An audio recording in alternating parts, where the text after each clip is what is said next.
Kamu pemilih pemula dan belum tahu caranya ikutan pemilu di 2024? Atau kamu udah pernah ikut pemilu tapi mau inget-inget lagi caranya nyoblos? Tonton sampai selesai ya. Waktu buat kita mencoblos dalam pemilu udah sebentar lagi. Secara sistem sebenarnya sekarang Indonesia itu udah nggak ribet. Kamu bisa nunggu ada petugas KPPS yang mengantarkan ke rumah formulir yang bisa kamu isi. Lalu nanti petugas akan ngasih tahu kamu di mana kamu bisa mencoblos. Kalau tempat tinggal kamu sekarang nggak berada sesuai dengan alamat di KTP kamu bisa cari panitia KPPS terdekat untuk minta formulir dan bertanya lokasi kamu mencoblos nanti. Atau tanya Pak RT juga bisa.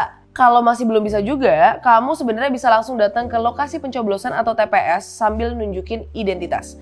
Apakah kamu terdaftar di DPT sebagai pemilih sah atau enggak? Dengan fasilitas itu, sebenarnya kita bisa yakin bahwa dimanapun kita berada, kita bisa tetap menggunakan hak suara kita. Tanggal 14 Februari nanti, kamu akan dikasih 4 surat suara. Untuk pilih presiden dan wakil presiden, untuk pilih anggota DPR, untuk pilih anggota DPRD, dan untuk pilih anggota DPD. Untuk pemilihan presiden dan wakil presiden, suara kamu akan dianggap sah kalau kamu menusuk atau mencoblos foto paslon, salah satu nama paslon, atau coblos nomor urutnya.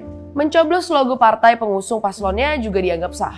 Untuk pemilihan anggota legislatif, kamu bisa tusuk atau coblos nama calegnya atau coblos partainya. Boleh dicoblos salah satu, boleh dicoblos nama calegnya, dan sekaligus dicoblos juga partainya. Khusus untuk pemilihan legislatif ini, jangan lupa cari tahu kecamatan tempat kamu tinggal saat ini tuh masuknya di dapil mana. Dapil DPR sama DPRD itu beda ya, nggak sama. Contohnya tempat tinggal gue sekarang itu Kecamatan Cilandak, Jakarta Selatan. Untuk pileg DPR, dapil gue itu adalah DKI Jakarta 2. Untuk pileg DPRD, dapil gue adalah DKI Jakarta 7.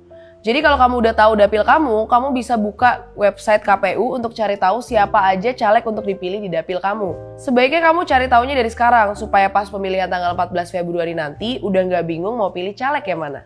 Kenapa sih suara kita penting banget? Secara nasional, jumlah suara kita walau kecil jelas bisa menjadi penambah suara lain yang punya pilihan yang sama dengan kita.